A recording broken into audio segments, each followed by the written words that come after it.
लो जी हुण असीं 713 ਦੇ ਪਿੰਡ ਦੇ ਵਿੱਚ ਦਾਖਲ ਹੋਣ ਲੱਗੇ ਆ। ਕਮਾਲੀਏ ਦੇ ਆ ਜਿਹੜਾ ਉਹਨਾਂ ਦਾ ਚੌਂਕ ਹੈ, ਇੱਥੋਂ ਅਸੀਂ ਮੁੜਨਾ ਵਾ 713 ਨੂੰ।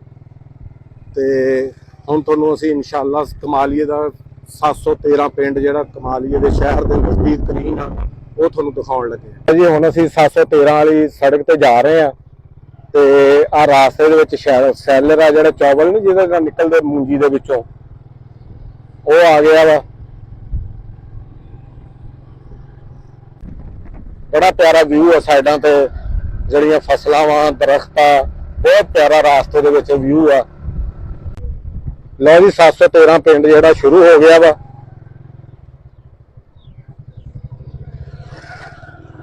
उन्हां दा पहला बाजार आ।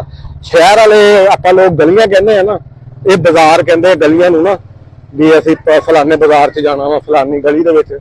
ते असीं पहले बाजार जिहड़ा इधरों एंट्री कर गए आ ਤੇ ਤੁਹਾਨੂੰ ਅੱਗੇ ਜਾ ਕੇ ਇਨਸ਼ਾਅੱਲਾ ਅਸੀਂ ਦਿਖਾਉਂਦੇ ਹਾਂ ਮਜ਼ੀਦ ਇਹਨਾਂ ਦਾ 713 ਦਾ ਮਾਹੌਲ।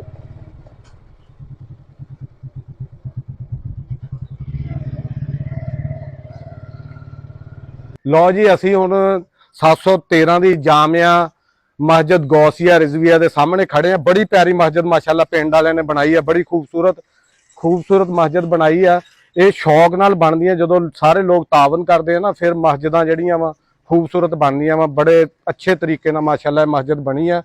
ये चौंक दे विच 713 दे विच।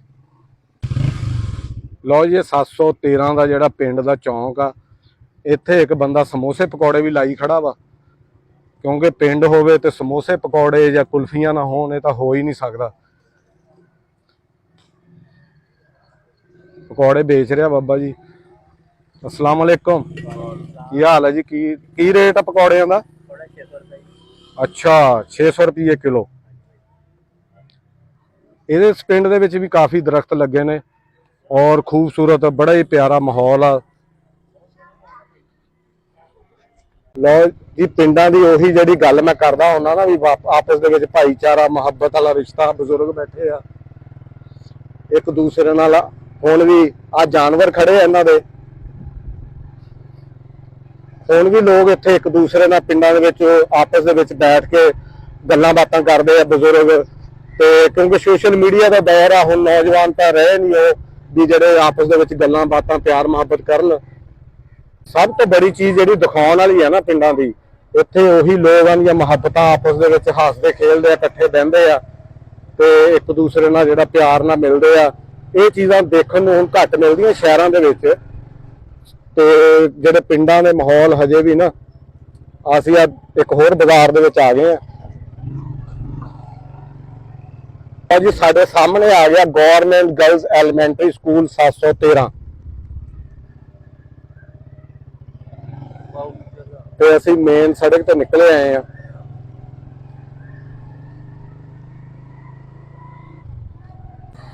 लो जी पिंडां दी तुसीं खूबसूरती देखो भी, इत्थे दरख्त भी आ ते लोग एक दूसरे नाल बैठ के वो चीज़ां जिहड़ियां शहरां दे विच देखण नूं नहीं ना मिलदियां, इत्थे मुहब्बतां वालियां मिलदियां वा।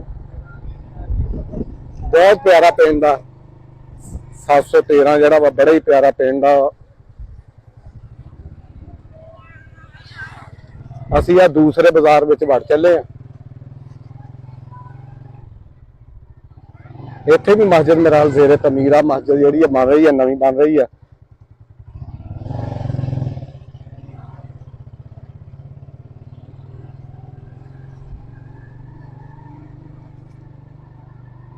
गलियां दे विच जानवर बने हुए आ, बच्चे खेल रहे आ माशाअल्लाह।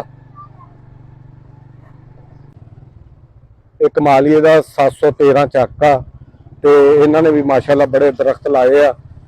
बड़ा ही प्यारा साडा ये कमालीए दा नज़दीक तरीन पिंड भी आ ते बड़े प्यारे दरख्त लाए आ और बड़े प्यारे मकान इन्होंने तमीर कीते आ।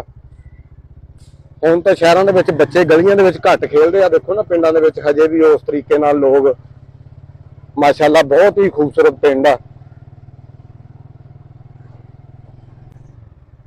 713 चक कमालीए दा। बहुत ही प्यारा व्यू। इत्थे पानी आ, इत्थे आ बच्चे क्रिकेट खेल रहे आ, इंजॉय कर रहे अंदर ते बड़ा ही प्यारा व्यू आ। ਅਸੀਂ ਹੁਣ ਭਾਈ ਚੱਲੇ ਆ ਵਾਪਸ। अपना ख्याल रखियो। मोहम्मद साहब नाबद नूं, महबूब नज़ीर नूं ते उस्मान अशरफ नूं दो इजाजत। इंशाअल्लाह फिर मुलाकात होगी। अल्लाह हाफ़िज़।